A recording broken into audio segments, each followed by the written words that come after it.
Bonjour à toutes et bonjour à tous.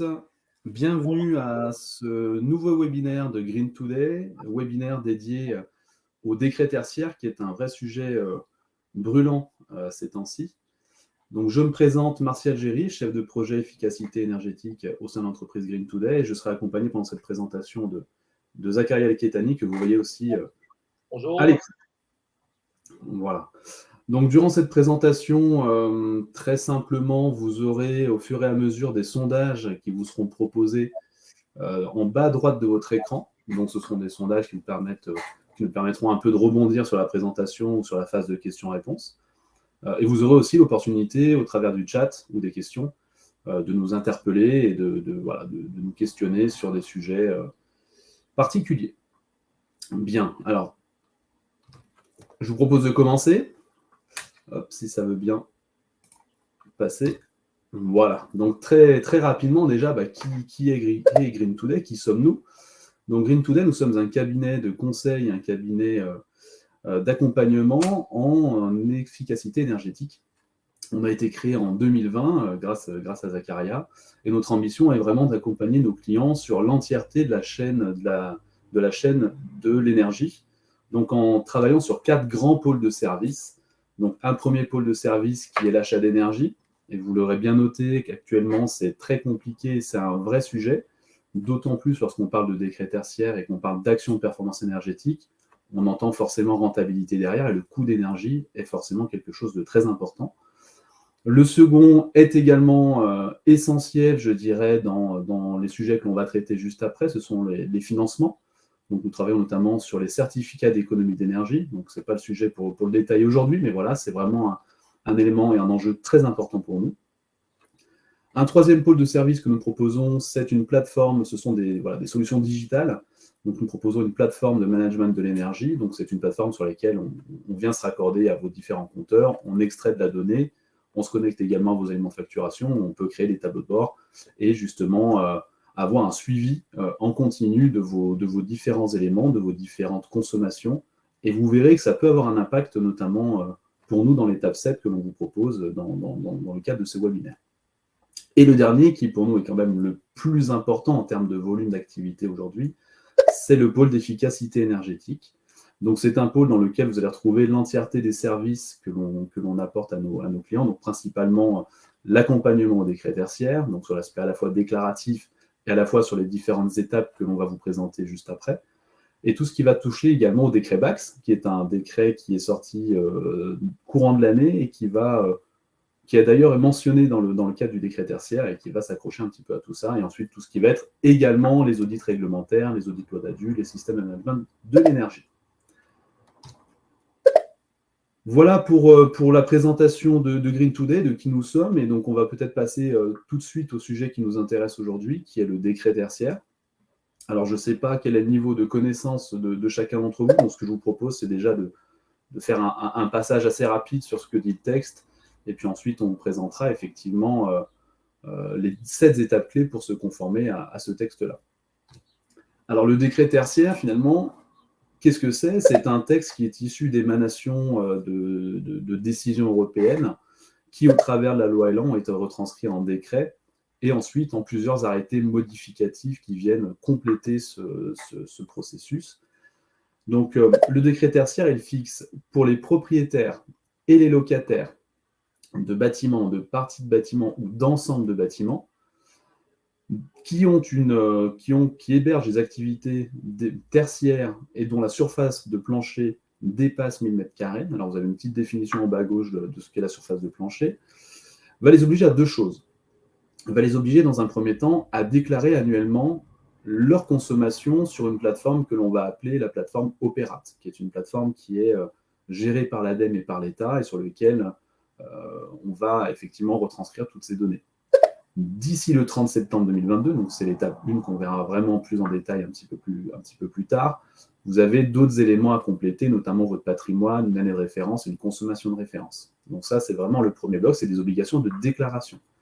La seconde obligation de ce texte, c'est une obligation de réduction des consommations énergétiques. Donc, le texte va vous fixer, d'ici à 2030, 2040 et 2050, l'obligation d'atteindre certains objectifs de réduction de consommation en énergie finale, donc l'énergie à vos compteurs, mais vous laisse le choix sur la méthode que vous allez choisir pour déterminer vos objectifs. Il y en a deux, la méthode en valeur relative et la méthode en valeur absolue.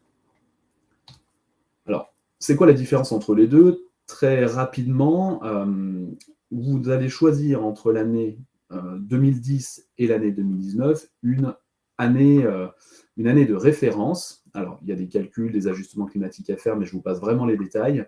Vous allez devoir choisir une année de référence, donc c'est une année glissante, qui va du coup correspondre à ce qu'on appelle une consommation de référence. L'objectif à 2030, pour l'objectif en valeur relative, vous prenez simplement cette consommation de référence et vous y retranchez 40%. Pour 2040-2050, ce sera 50 et 60% respectivement. Et donc, ça vous donne finalement vos différents échelons que vous aurez à atteindre dans les décennies à venir. Pour la partie valeur absolue, donc c'est un objectif qui lui est déterminé en fonction de tables et en fonction de catégories d'activités, de sous-catégories d'activités, et qui va se décomposer en deux grandes composantes, la composante CVC et la composante Use. Donc, ce sont des tableaux qui se présentent sous cette forme. Et donc, en fonction de votre localisation, vous allez notamment déterminer la composante CVC. Et en fonction de l'usage et de la catégorie d'activité que vous avez, vous allez définir ce qu'on appelle la composante Use, donc c'est la composante d'utilisation du bâtiment, avec ce qu'on appelle des indicateurs d'intensité d'usage. Donc, l'État vous en propose des standards, ce qu'on appelle des étalons, mais vous allez pouvoir les moduler. Donc ça, c'est vraiment le deuxième objectif. L'intérêt, vous l'aurez compris, c'est d'aller calculer dans les deux cas quel est le plus avantageux pour chacun d'entre vous, pour ensuite avoir vraiment une visibilité sur du moyen long terme. Et donc, vous l'avez bien compris tout à l'heure, donc on a bien ces deux obligations de déclaration et de réduction de consommation, et tout ça, ça va vraiment être défini, communiqué au travers de la plateforme Operate. Donc, c'est une plateforme qui va vraiment servir de recueil et de suivi des consommations d'énergie pour le secteur tertiaire, donc notamment pour les assujettis, donc pour vous potentiellement, mais également pour les différentes administrations, et eux, c'est plutôt dans le cadre du contrôle. Donc, cette plateforme va vous délivrer une notation, un label, ce qu'on appelle le label éco-énergie tertiaire, donc qui se représente sous forme de feuilles grises jusqu'à 3 feuilles vertes, en passant par une feuille jaune. Et donc, cette notation va simplement définir si vous êtes en avance ou en retard par rapport à votre objectif et par rapport aussi à vos collègues qui sont dans le même type d'activité, donc par exemple pour l'hôtellerie, pour du scolaire et autres. Et donc, ce qu'il faut bien avoir en tête, et on va y revenir juste après, c'est que d'ici le 30 septembre 2022, on est vraiment sur l'étape un peu, là on arrive dans le goulot d'étranglement. D'ici le 30 septembre 2022, sur cette plateforme, vous aurez déjà à déclarer plusieurs choses, à avoir donc déclaré votre patrimoine, c'est-à-dire quel est le patrimoine assujetti, votre année de référence, vos données de consommation et la méthodologie choisie. Donc la méthodologie, c'est quel est l'objectif, est-ce qu'il est en valeur absolue, est-ce qu'il est en valeur relative, et vous devrez également déclarer vos consommations énergétiques pour l'année 2020 et 2021. Donc ça, c'est vraiment simplement un récapitulatif, on va le détailler vraiment un petit peu plus en détail plus bas. Je ne détaille pas non plus tous les cas particuliers, je sais qu'il y en a beaucoup, notamment sur les premières années pleines d'exploitation, ce n'est pas l'objectif, c'est vraiment de vous donner une visu très globale, et donc ce que je vous propose maintenant, c'est peut-être de passer finalement à comment se conformer à ce décret tertiaire au travers des 7 étapes clés que nous, on a identifiées et qui vont au-delà de cette première année de déclaration du 30 septembre 2022. Donc, c'est vraiment une méthodologie à part entière que nous conseillons, que d'autres entreprises peuvent conseiller également et que vous allez retrouver au fil de l'eau dans les années à venir. Alors, pour nous, les étapes clés pour répondre correctement au décret tertiaire, au-delà de cet aspect déclaratif, ça va se décomposer en 7 grandes étapes. La déclaration sur la plateforme Operate, on l'a vu très rapidement, on va y repasser aussi après. La partie analyse énergétique, donc au travers des outils tels que l'audit énergétique, la définition d'un plan pluriannuel de travaux qui découle de ces audits, avec le chiffrage des actions, la recherche des subventions qui y sont associées, la réalisation de ces travaux et surtout la partie suivie de la performance des actions réalisées. Donc là, on va aller dans le détail de chacune de ces étapes Et l'idée, c'est vraiment de vous apporter le plus d'éléments possible. Alors, il y aura sûrement des éléments qui vont vous manquer. Donc, n'hésitez pas vraiment à nous contacter a posteriori de cette présentation. On est vraiment là pour vous accompagner dans toutes ces étapes-là. Alors, la première, vous l'aurez compris, c'est celle qui va aboutir au 30 septembre 2022, la première étape. Donc, c'est vraiment l'étape déclarative, on va dire que c'est le premier jet. Donc, c'est une étape sur laquelle on va aboutir à une déclaration du patrimoine sur cette plateforme avec toutes les autres variables. Donc, le plus important durant cette période et durant cette étape, et ce qui est le plus complexe à définir, c'est effectivement mon patrimoine, j'ai X bâtiments ou X bureaux. Finalement, est-ce que je suis assujetti ou est-ce que je ne le suis pas? Il y a vraiment un vrai travail à faire par nous ou par d'autres collègues sur une analyse détaillée de ce patrimoine à l'échelle de l'unité foncière, à l'échelle d'un site, à l'échelle d'un bâtiment, d'une partie de bâtiment, sur des cas de figure un petit peu différents en fonction si vous êtes en location, si vous êtes propriétaire bailleur, en fonction de type de vos locations, de votre entrée en présence dans les locaux, etc., etc. Il y a vraiment toute cette partie détermination du patrimoine assujetti qui est aujourd'hui d'ailleurs un vrai sujet et qui va vous demander à vous et à votre cabinet d'accompagnement du travail et des heures à passer pour vraiment déterminer cette partie-là. La partie ensuite, choix de l'année de référence, donc vous l'aurez compris, en fonction de vos consommations, l'idée c'est de choisir une année représentative où vous avez été les plus consommateurs durant la décennie, je dirais 2010-2019. Donc c'est une année qui peut être glissante et qui est censée retranscrire vos consommations et qui est censée également tenir compte des travaux que vous auriez réalisés depuis votre entrée dans les locaux. Donc c'est une année qui doit se calculer et qui doit s'ajuster en fonction de la rigueur climatique.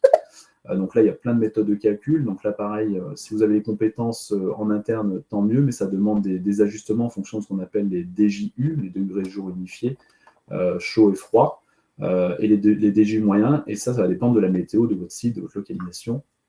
Je vous passe ces détails. Ce qu'il faut bien avoir en tête dans le choix de cette année de référence, c'est qu'il y a aussi un très gros travail à réaliser de votre côté, notamment sur la récupération des informations.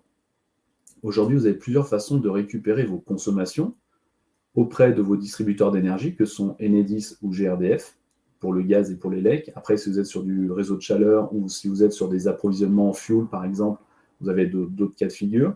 Donc, soit au travers des différentes... on est capable, au travers de mandats simplifiés, de remonter jusqu'à 3 années de consommation qui sont réparties mois par mois. Donc, dans ce cas-là, ça permet d'aller récupérer 3 années. Mais vous l'aurez compris que si on souhaite choisir un petit peu plus loin dans l'antériorité du site, il va falloir soit fournir des éléments de facturation. L'objectif de la plateforme est vraiment de s'appuyer sur des éléments factuels, soit, et ça a été développé dernièrement par Enedis et par GRDF, c'est notamment de vous fournir ce que l'on appelle des données historiques. Donc, ils mettent à disposition aujourd'hui ce qu'on appelle des mandats historiques qui vont vous permettre d'aller récupérer les informations de consommation du site de 2011 à 2019. Alors, 2011 parce que c'est toute l'année 2010 finalement, de 2011 à 2019, mais ce sera sous forme d'année calendaire. Alors, ça vous limite un petit peu justement dans cette période glissante qui aurait pu vous améliorer un peu le choix. Mais néanmoins, c'est très pratique lorsque vous n'avez pas forcément le temps aussi d'aller chercher des éléments de consommation, de facturation, et ça vous permet vraiment d'avoir quelque chose de fiable aussi.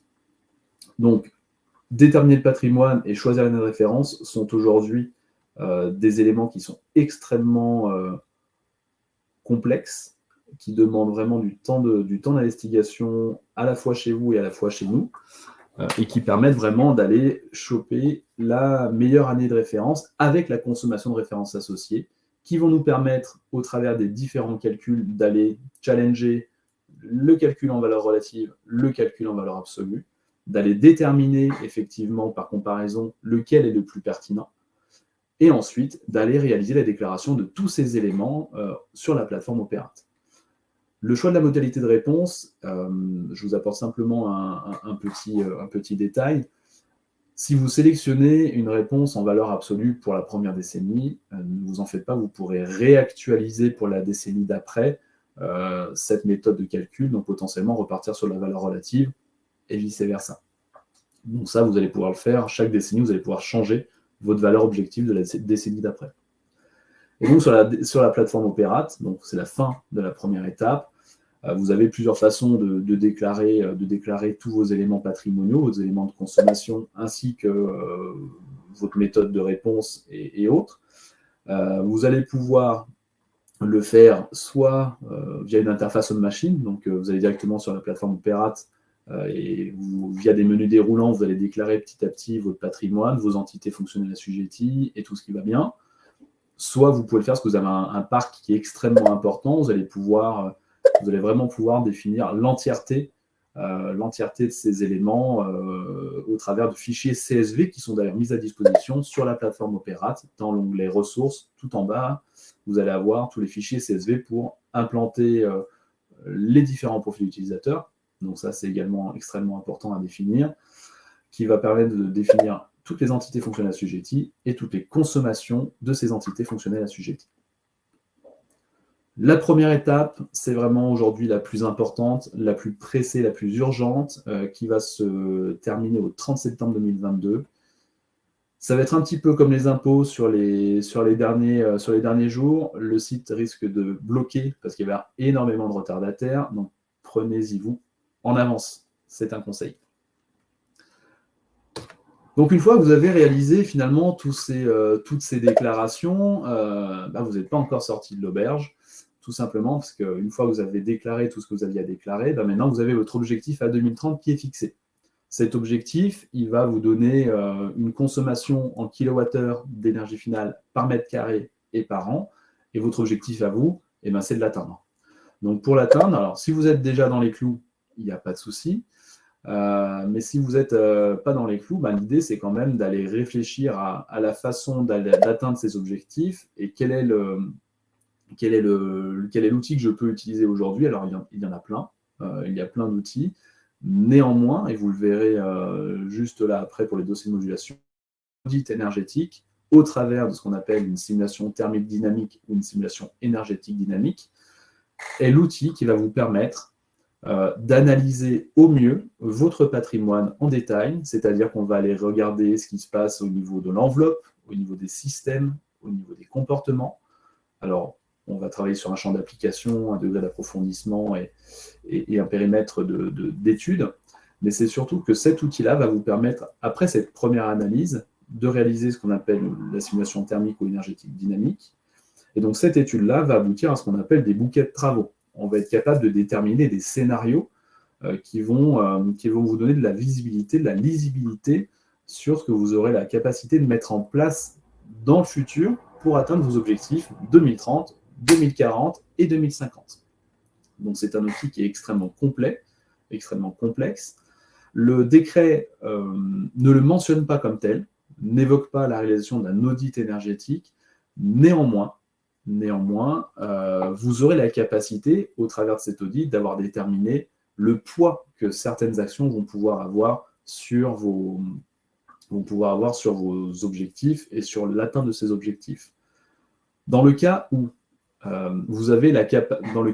effectivement vous vous rendez compte que vous avez des contraintes qui vous sont propres, contraintes techniques, on vous demande par exemple pour atteindre votre objectif, on vous dit qu'il faut changer votre chaufferie et qu'il faut installer ce type d'équipement, vous vous rendez compte que vous ne pouvez pas pour des raisons d'emplacement de place, pour des raisons de disposition, et donc vous devez passer par un autre système qui est beaucoup moins performant, et donc forcément vous n'atteignez pas les mêmes objectifs même si vous mettez en place toutes ces actions. Ou dans le cas où, pour des raisons économiques, donc là il y a 3 leviers, si je prends l'exemple d'isoler un bâtiment par l'extérieur, on n'isole pas Château de Versailles par l'extérieur par exemple, ou encore dans le cas donc ça c'est architectural, pardon, ou dans le cas économique, donc là on dépasse des taux de rentabilité qui ont été préinscrits sur la plateforme Operate. Dans ces 3 cas de figure, vous allez pouvoir faire ce qu'on appelle de la modulation d'objectifs. C'est-à-dire vous allez pouvoir dire à la plateforme Operate et à l'État, écoutez, on n'est pas dans la capacité d'atteindre les objectifs que l'on a fixés au travers des différents calculs. je vais devoir réaliser un dossier de modulation pour adapter mes objectifs par rapport à ce que je vis réellement, moi, sur mon établissement. Ces dossiers de modulation, donc c'est des dossiers qui sont pour les objectifs de 2030 à remettre au plus tard au 30 septembre 2026, doivent s'appuyer sur des éléments sérieux, pondérables, avec des avis techniques circonstanciés. Dans le cadre de contraintes architecturales et patrimoniales, ça sera au travers de documents architecturaux. Donc, c'est un architecte qui a été certifié, qui a certaines compétences, qui va devoir rédiger effectivement un courrier et qui va accompagner ce dossier de modulation pour dire qu'on ne peut pas réaliser cette action. Et dans le cas technique et économique, là, on va plutôt travailler sur un appui avec la simulation énergétique dynamique. Donc, c'est ce qui est demandé par le texte pour pouvoir appuyer un dossier de modulation dans ce cas de figure précis. Donc, vous voyez que l'étape 2, qui est la réalisation d'audit énergétique, est une étape qui n'est pas forcément mentionnée, mais qui va vous permettre, d'appuyer potentiellement des futures demandes de dossiers de modulation, de voir beaucoup plus clair dans la définition de vos plans pluriannuels de travaux, donc on va voir juste après qui est l'étape 3, et de 3, de définir vraiment chaque action, quel est son impact réel sur la consommation future de chaque établissement, de chaque entité fonctionnelle assujettie. Donc c'est un outil qui est extrêmement important et qui vous permettra vraiment de voir sur du moyen long terme. On arrive forcément du coup à l'étape 3, donc vous avez bien compris que une fois qu'on a calculé d'un point de vue énergétique ce que pouvaient rapporter les actions, on peut déjà imaginer, pour atteindre les objectifs, imaginer effectivement comment on va les atteindre, dans quel ordre on va réaliser les différents travaux que l'on a imaginés. Et donc là, il y a une vraie stratégie de déploiement des actions de performance énergétique qui va être à mettre en place et qui va se traduire au travers d'un plan pluriannuel de travaux qui va vraiment donner la priorité à vos actions de performance.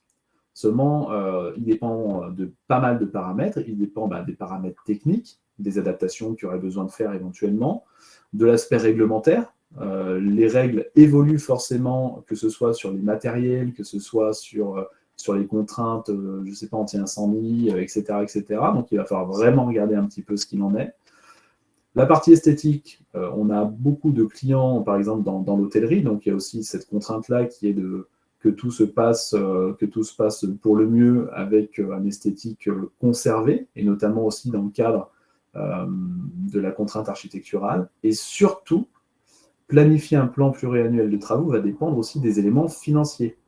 Donc là, je vous invite notamment à vous rapprocher des copros. Alors, dans le cas des copros, dans le cas où vous êtes en multi-occupation, multi-propriété, copro ou autre, de vous rapprocher effectivement des propriétaires, des syndics de copro, pour définir la méthode avec laquelle vous allez investir dans ces actions de performance énergétique. Est-ce qu'il y a un dépôt de capital qui est fait pour financer tout de suite la totalité des actions ? Est-ce que vous mettez en place ce qu'on appelle des petites actions de performance énergétique, donc de la sobriété qui permet ensuite de gagner un petit peu, qui permet de financer des actions un petit peu plus conséquentes, etc., etc. Donc, suivre finalement ce qu'on appelle l'effet domino et ce qu'on appelle la démarche négawatt. Donc, on travaille d'abord sur de la sobriété énergétique, c'est plutôt du comportemental, des petites actions rentables très rapidement, roll-on-pin par exemple, des choses comme ça. Ensuite, sur vraiment de l'efficacité énergétique, où là, on va travailler plutôt sur les systèmes, sur l'enveloppe, et ensuite aller sur des énergies renouvelables. Voilà, donc l'aspect financier est extrêmement important et il est d'autant plus compliqué qu'il va falloir bien réfléchir à cet aspect-là en prenant en compte les différentes aides potentielles que l'on pourrait avoir qui arrivent dans la continuité de cette étape 3 et 4 par la suite.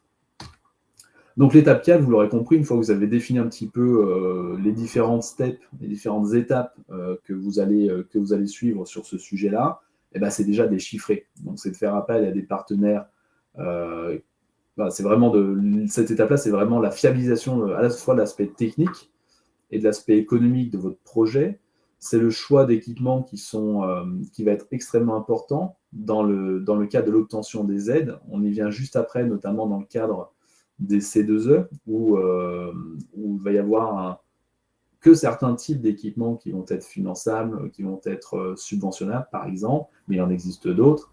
Voilà, donc il y a une vraie analyse à réaliser dans cette étape-là, qui est vraiment d'aller sélectionner la bonne entreprise, qui peut être labellisé RGE, par exemple, entreprise garante de l'énergie. Aller sourcer le bon matériel, donc qui est vraiment défini selon la meilleure technique disponible, et aller sourcer effectivement les subventions et les aides éventuelles associées à ce matériel ou à cette entreprise qui peuvent être récupérées. Donc c'est extrêmement important d'aller vraiment sur cette étape de chiffrage et de vraiment l'analyser en profondeur. Donc vous l'aurez compris, l'étape 5, forcément on va être dans la recherche de subventions et la recherche de financement. Donc c'est une étape qui est très importante et qui a été un petit peu bouleversée d'ailleurs dernièrement par le marché, par le bouleversement du marché de l'énergie, notamment sur les C2E et puis sur d'autres sujets. Donc ce sont les aides, vous en avez plusieurs types. Vous avez des aides au niveau national, des aides au niveau départemental, régional, et vous avez aussi tout ce qui va être solutions de prêts ou d'éco-prêts, ce genre de levier de financement qui vont permettre de vous accompagner dans le déploiement de votre stratégie d'efficacité énergétique. Un aparté vraiment très particulier sur ce qu'on appelle les C2E, vous devez tous en entendre parler plus ou moins autour de vous. Donc les certificats d'économie d'énergie, appelés les C2E, ce sont 260 actions d'efficacité énergétique qui ont été proposées par l'État, qui sont ciblées en fonction de plusieurs types d'activités, dont le tertiaire. Alors il y en a pour l'industrie, il y en a pour l'habitat. Et dans ces actions, vous allez retrouver des aides à l'investissement, notamment pour la partie équipement, pour la partie services et autres. Et donc, ces certificats d'économie d'énergie, alors ce n'est pas l'objectif du webinaire aujourd'hui, mais en tout cas, il y a un vrai process.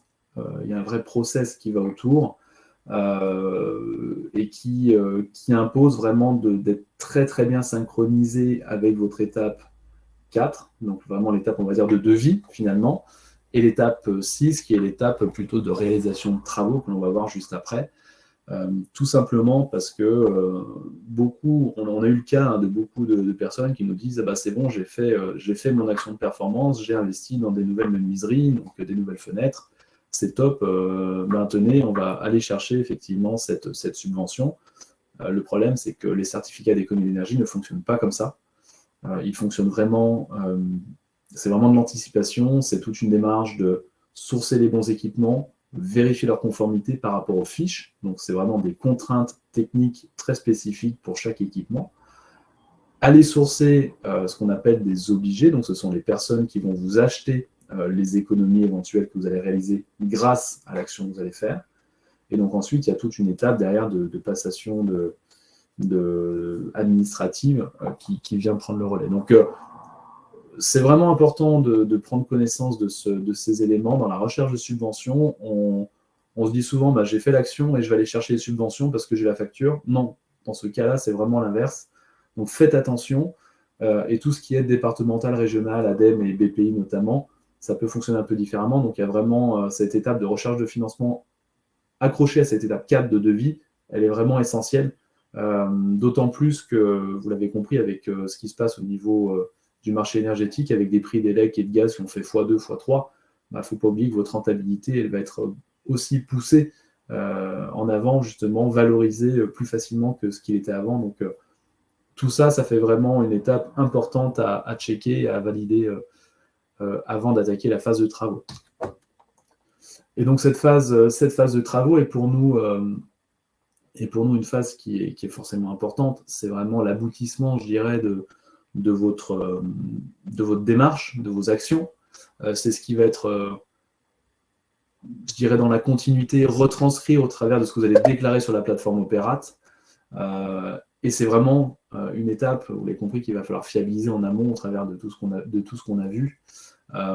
Et donc, au travers de l'audit, la détermination des pistes, de choisir vraiment une maîtrise d'œuvre et des entreprises qui vont suivre correctement la réalisation de ces travaux, qui vont pouvoir vous proposer un rétro-planning et un suivi vraiment de votre plan pluriannuel de travaux défini et précis,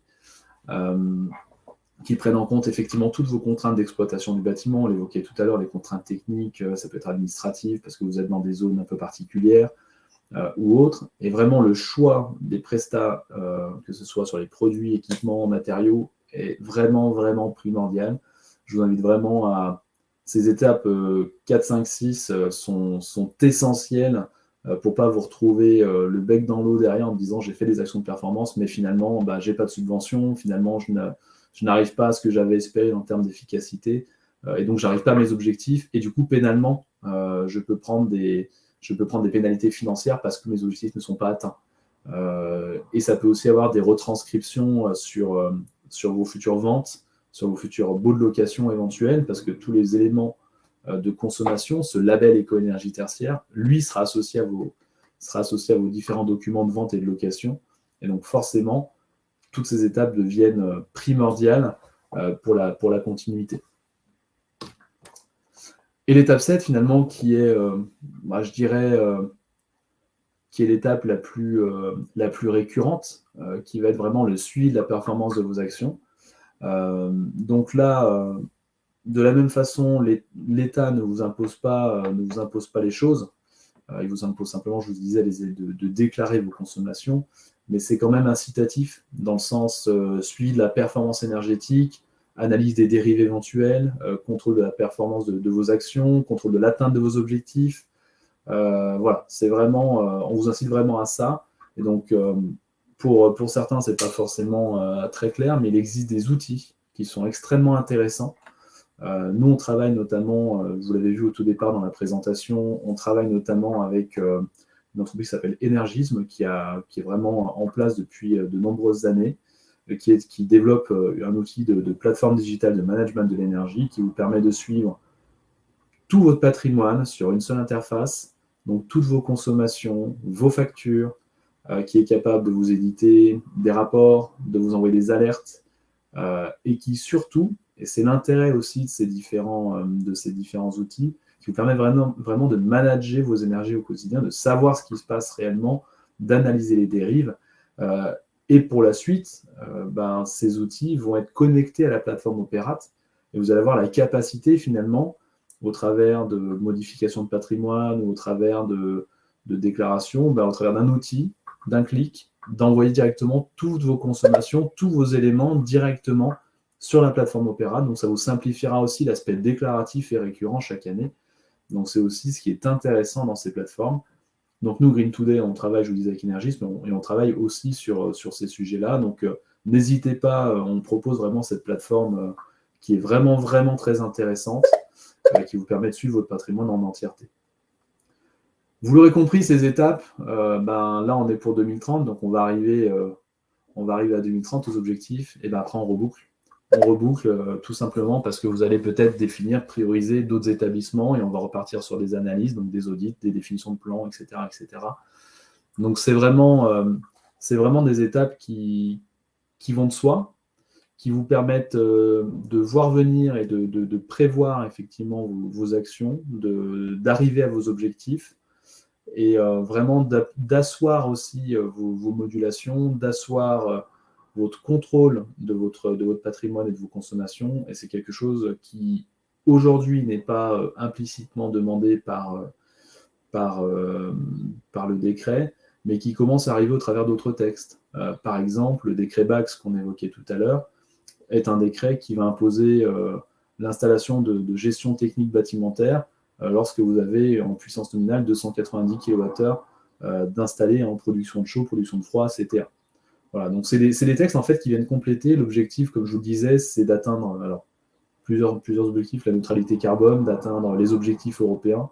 Et donc c'est vrai que petit à petit les textes vont venir, donc plus tôt vous y prendrez, plus tôt vous aurez la capacité de voir plus loin, et surtout vous allez pouvoir valoriser votre patrimoine, parce que demain, ce que vous allez déclarer, ça va se retranscrire au travers d'une notation qui sera affichée. Ça va se retranscrire également pour les mauvais élèves au travers d'un benchmarking possible sur une plateforme pour vous comparer avec vos collègues. Donc vous allez savoir que l'établissement à côté, qui est exactement le même que vous, en avance, moins en avance. Et donc ça peut avoir aussi un impact, comme je vous disais, sur le coût de location, etc., etc. Voilà, donc nous, comme je vous l'ai dit, on est capable de vous apporter vraiment, toute toute la lisibilité, tous les outils, tout l'accompagnement qu'il va y avoir sur l'ensemble de ces étapes, donc sur vraiment toutes ces étapes pour répondre au décret tertiaire, au travers de la plateforme, je vous l'ai dit juste avant, au travers de la conformité réglementaire.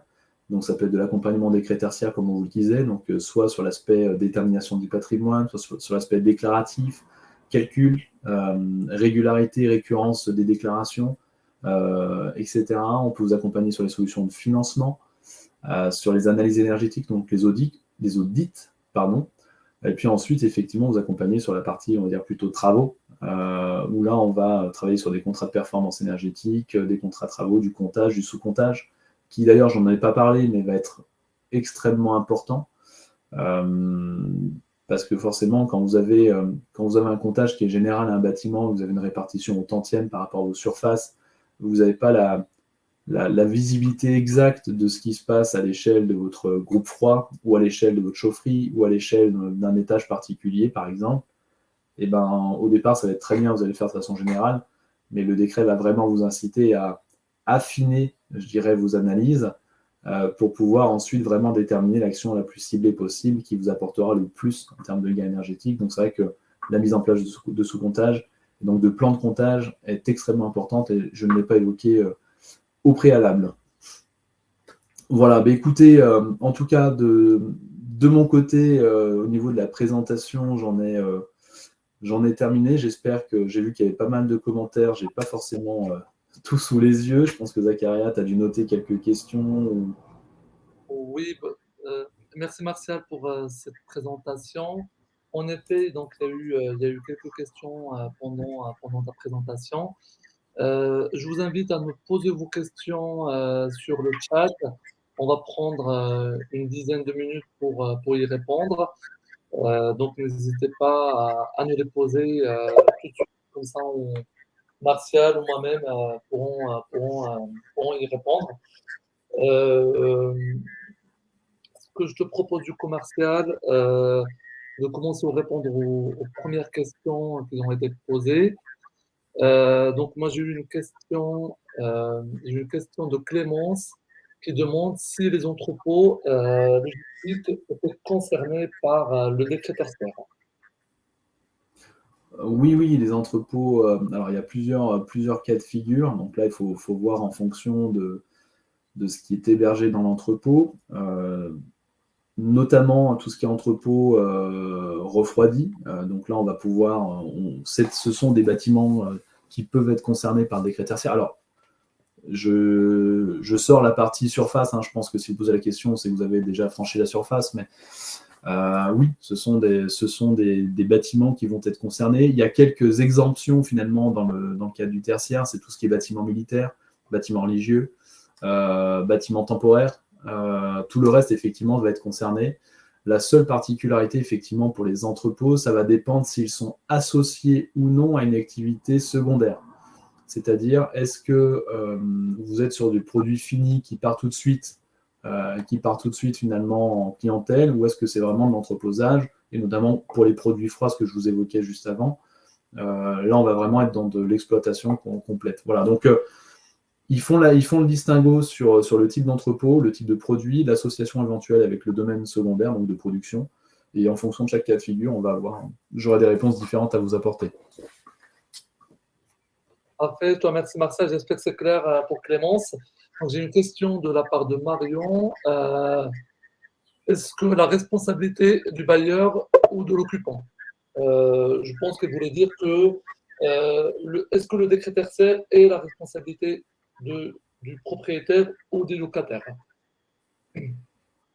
Alors, c'est la responsabilité des deux.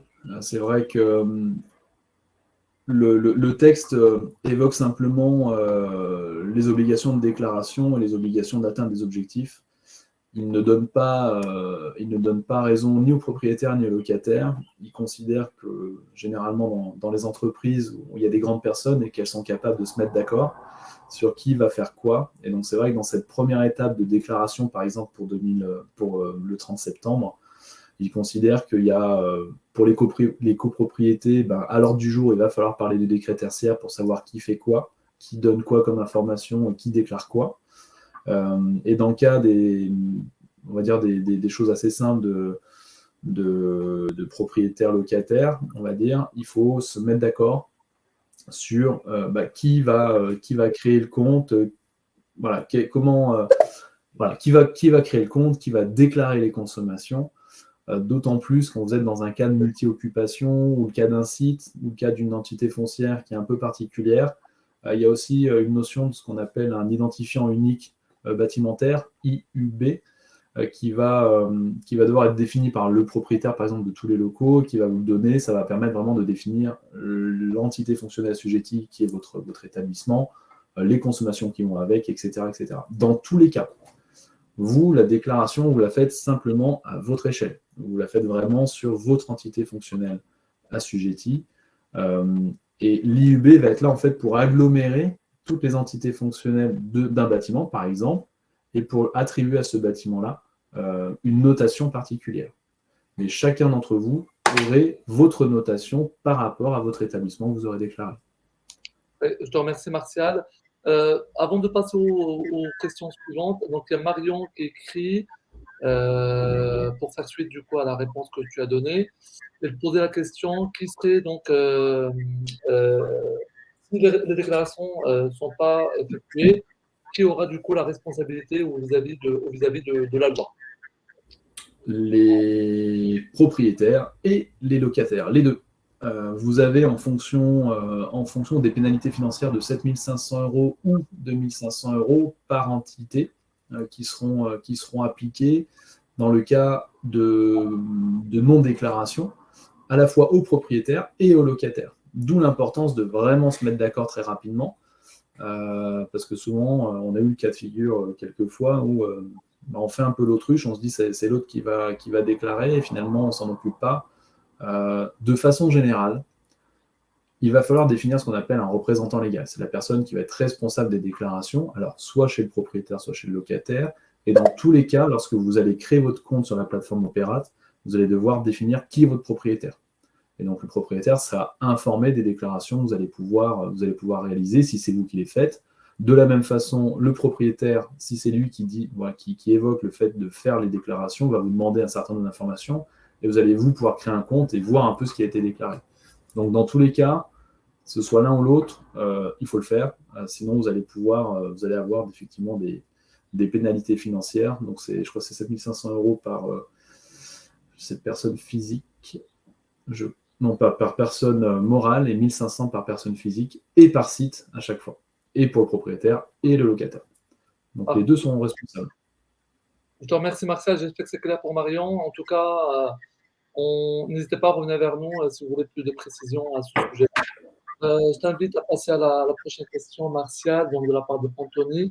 Donc, il posait la question concernant les solutions techniques et demandait si on avait des entreprises avec lesquelles on travaillait pour apporter, en fait, pour trouver donc des solutions ou des installateurs. Euh, je te laisserai répondre à Martial à cette question. Oui. Alors, effectivement, pour la partie solutions techniques, il existe de nombreuses marques, il existe de nombreux installateurs pour chaque marque. Chaque client va peut-être avoir l'installateur qu'il connaît bien et avec qui il fonctionne bien. Nous, notre rôle là-dedans, c'est effectivement, on a tout un réseau effectivement de contacts, mais plutôt sur des grosses entreprises, je dirais nationales, internationales, parce qu'elles sont présentes sur tout le maillage territorial.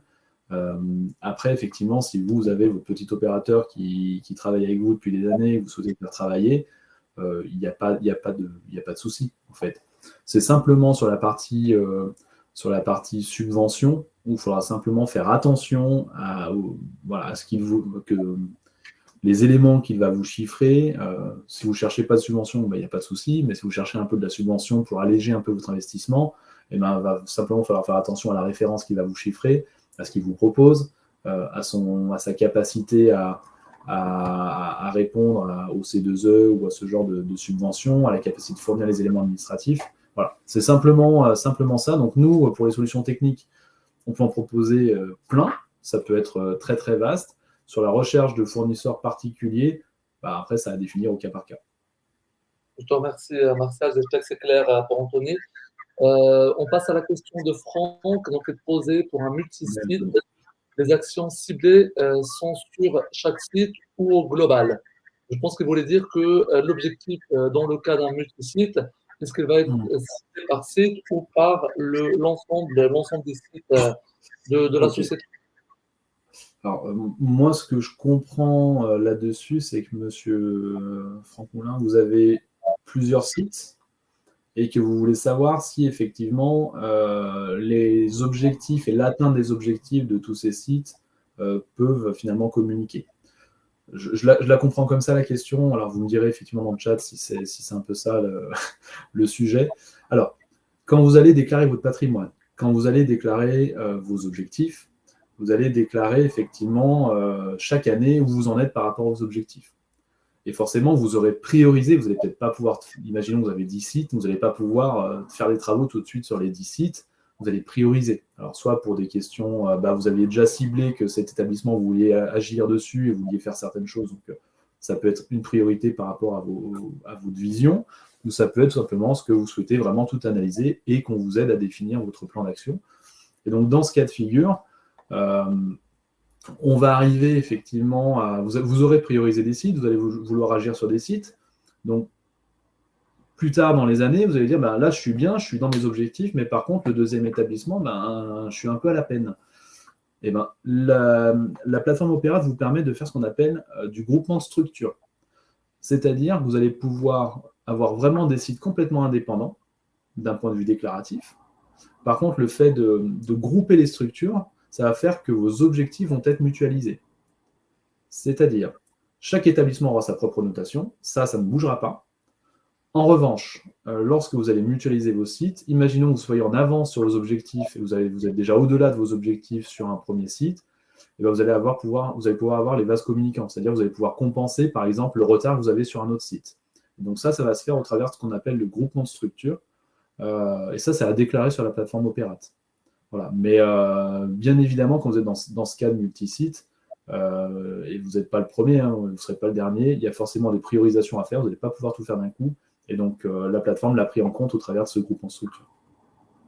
Eh bien, je te remercie, Martial. En tout cas, Franck, n'hésitez pas à revenir vers nous pour vous apporter plus de précision à ce sujet-là. Je te propose de passer à la question suivante, donc de la part de Sébastien, qui nous demande quels sont les prix de prestation étape par étape. Alors, je ne sais pas, j'ai un problème de connexion, je ne sais pas si vous m'entendez encore. Moi, je t'entends, Martial. Est-ce que vous Okay. entendez bien? Je pense que oui, moi je t'entends. Si tu veux bien, Martial, je peux répondre à cette question, la question posée par Alors, Sébastien. je touche à rien parce que ça. Bien sûr. Du coup, concernant le prix de prestation, étape par étape, donc si vous voulez, en fonction de l'étape, il y aura des prestations différentes avec des prix qui seront différents. Par exemple, la première étape qui est déclarative, on va être plutôt basé sur un nombre de jours hommes en fonction de la charge de travail qu'il va avoir. Si vous avez 1 ou 10 ou 100 sites, il y aura une charge de travail qui sera établie et du coup, ça sera à ce moment-là une prestation jour homme qui va en face. Concernant la deuxième étape qui va toucher à l'audit énergétique, il y aura du coup, en fonction de la quantité d'audits à réaliser, donc il y aura une prestation qui sera facturée audit par audit. Et puis pour les étapes qui suivent, tout ce qui est plan pluriannuel des travaux, tout ce qui est recherche de financement, recherche d'installateurs d'équipements, c'est un accompagnement qui va se faire à ce moment-là sur mesure et qui va être pareil, chiffré en fonction de la charge de travail et avec un nombre de jours hommes qui sera déterminé en amont avec la société en question. J'espère que ça a été clair pour vous, Sébastien. En tout cas, n'hésitez pas à nous solliciter pour en discuter par la suite. Marcel, t'es de retour, hein, c'est bon? On a Oui, j'ai rafraîchi la page. Je vois que Clémence a des questions. On vous recontactera, Clémence, pour vous répondre justement sur les entrepôts frigorifiques pour faire le point par rapport à votre situation particulière. Ça sera plus intéressant. Je reviendrai vers vous, Clémence. On prendra un rendez-vous et on vous apportera donc des réponses par rapport à ces questions. On va essayer de laisser la place un petit peu aux autres parce qu'on voit qu'il y a pas mal de questions. Oui, donc pour répondre à Sébastien, 5 bâtiments sur le même site. Donc à ce moment-là, c'est vraiment du cas par cas. On ne pourra pas s'avancer. Mais concernant la partie déclarative, ça va vraiment dépendre de quelle façon on va les déclarer. Donc, je ne pourrais pas vous donner une réponse tout de suite du moment où on n'a pas la configuration en fait des bâtiments et du site en question. Donc, pareil, je reviendrai vers vous pour pouvoir donc répondre à vos questions de manière précise. J'ai d'autres questions de la part de Mathieu. Donc, la déclaration Opéra peut-elle être réalisée par la holding du groupe pour l'ensemble des entités du groupe?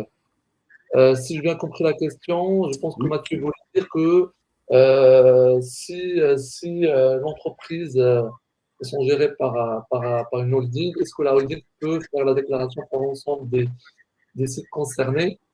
Martial, que penses-tu?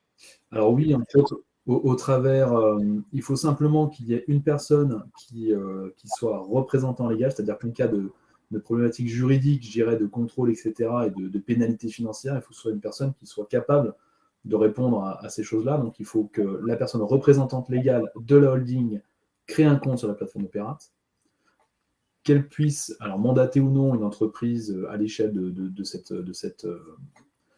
holding, et qu'ensuite elle vienne déclarer tous ces établissements, donc toutes les entités fonctionnelles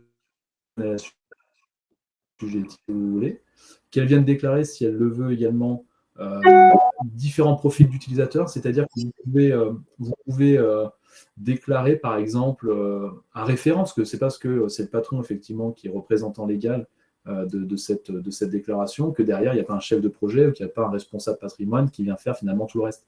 Et donc il faut que cette personne-là déclare un référent, et ce référent pourra avoir des droits d'écriture et d'observation sur la totalité. Et vous avez ensuite un tas d'autres profils que vous pouvez déterminer pour des observateurs, pour des mandataires, pour voilà, par site ou par établissement ou par entité fonctionnelle. Donc ça, vous allez pouvoir le faire. Donc la personne de la holding peut déclarer la totalité au travers soit de l'interface homme-machine qu'on a évoqué tout à l'heure, soit directement via des gros fichiers CSV si le patrimoine est vraiment très conséquent. Je te remercie, Martial. On a une deuxième question de la part de Mathieu. Il demandait quelles sont les informations foncières à préparer. Les informations foncières. Alors, du Martial, je pense qu'il y a un problème de connexion. Je vais essayer concernant pour Martial nous inviter. Je vais essayer de répondre à Mathieu. Ça, c'est la joie du direct.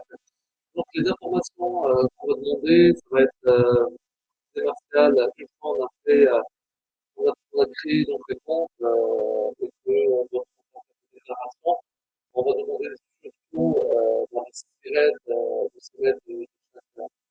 de chaque bâtiment avec le représentant légal. Ensuite, on doit choisir du coup l'année de référence et la modalité de réponse pour le bâtiment en question. Et on doit joindre donc les factures d'énergie pour justifier de tout ça. Et, euh, et en cas de travaux qui ont été réalisés entre 2010 et 2019 et qu'on aimerait inclure dans l'objectif décret tertiaire, donc il va falloir justifier de ces travaux par donc les factures des prestataires ou les factures d'achat que vous avez effectuées. J'espère que ma réponse a été claire à Mathieu, mais en tout cas, on pourra reprendre contact pour vous apporter plus de précision en fonction de votre cas de figure. Hein. Ça reste, le décret tertiaire reste quand même un sujet très complexe et des cas de figure, il y en a énormément et il faudra vraiment se pencher chaque cas de figure et apporter du coup une réponse en fonction de la situation de chaque entité. Je ne sais pas si vous avez d'autres questions. On a encore 5 petites minutes. Si vous voulez bien, on peut encore répondre à des questions. Sinon, si vous n'avez pas de questions, on peut éventuellement s'arrêter ici. Je ne sais pas si on m'entend. Je vois qu'il n'y a pas de questions. Martial, pour conclure un petit peu tout ça. Je ne sais pas si on m'entend là, actuellement. Moi, je t'entends, je pense que oui. Pour conclure, Martial, je te laisse le mot de la fin, si tu veux bien, avant de finir du coup ce webinaire. En tout cas, ça a été pas mal de questions. On a essayé d'apporter un maximum de réponses. Ah, il y a une question de Zakaria. L'outil de suivi énergétique est-il obligatoire? Non, tout simplement non, mais c'est vrai que c'est un outil qui peut être extrêmement intéressant dans la continuité. Alors aujourd'hui, le décret ne le fixe pas, mais on a vu qu'il y a pas mal d'arrêtés modificatifs qui viennent compléter ce texte. Et il y a d'autres décrets qui sortent un peu en parallèle. L'obligation, par exemple, d'installer le GTB, comme je vous disais tout à l'heure pour le décret BAX, et on aura sûrement d'autres qui vont arriver. L'objectif vraiment au niveau français et au niveau européen d'ailleurs et mondial, c'est vraiment de réduire l'impact carbone, de réduire énormément de choses, et donc de vous obliger finalement de cette façon à être le plus pertinent possible. Et c'est vrai qu'un outil de suivi énergétique, c'est quelque chose qui vous permet vraiment d'aller dans le détail et d'aller checker un peu la moindre anomalie, je dirais, de consommation, et qui vous rendra, je dirais, service aussi pour voir un petit peu ce qui se passe, pour identifier certaines choses. On a le cas de certains clients qui ne s'imaginaient absolument pas qu'un site consommait autant en termes d'indicateurs, par exemple, au mètre carré. Par rapport à un autre, pour eux, il n'y avait pas de différence, et pourtant, ça leur a permis tout de suite d'ouvrir les yeux, de comprendre et de mettre en place derrière des plans d'action spécifiques pour revenir sur des quotas un peu plus traditionnels. Donc non, ce n'est pas obligatoire, mais c'est vrai que c'est un très très bel outil qui vous permet d'avoir de la visibilité sur tous vos sites et d'avoir vraiment des indicateurs qui sont relevés de façon complètement naturelle directement sur vos compteurs. Et si je peux rajouter, Martial, de toute façon, le suivi énergétique a toujours existé. On le faisait à travers des tableaux Excel parce qu'à l'époque, on n'avait pas ce genre d'outils, des plateformes digitales qui permettent de faire ce genre de suivi. Encore une fois, le monde évolue, la technologie évolue, le besoin évolue, et aujourd'hui, dans le contexte actuel, avec tout ce qu'on voit du changement climatique, avec toutes les réglementations qui tombent, ce genre d'outil de management d'énergie devient très intéressant, et surtout pour des entreprises dites multisites, pour pouvoir du coup manager l'énergie, pas seulement dans un cadre réglementaire, que ce soit décret tertiaire ou d'autres, mais pour la vie de tous les jours, ça peut vraiment faciliter la vie au quotidien et permettre d'avoir du coup une visibilité d'un point de vue consommation, financier. On peut faire vraiment énormément de choses. Et d'ailleurs, ça serait le sujet d'un prochain webinaire pour présenter du coup un autre outil digital de management de l'énergie. Et on voit que de plus en plus d'entreprises s'intéressent à ce genre d'outils. Et donc, on va organiser du coup un prochain webinaire qui va traiter cette question-là pour vous montrer à quoi ça ressemble et quel serait l'intérêt du coup d'avoir ce genre d'outil de management digital pour une entreprise. Écoutez, en tout cas, je vous remercie pour votre présence et pour le temps que vous avez pris. Marcel, je te laisse le mot de la fin. Je vois que le temps passe, il nous reste encore 2 petites minutes. Je vais essayer de remettre la caméra et que ça ne coupe pas juste à la fin. Écoutez, merci à tous pour votre participation, pour vos questions. On voit que c'est un vrai sujet d'actualité et qui va devenir urgent entre l'été qui arrive et le 30 septembre, c'est demain.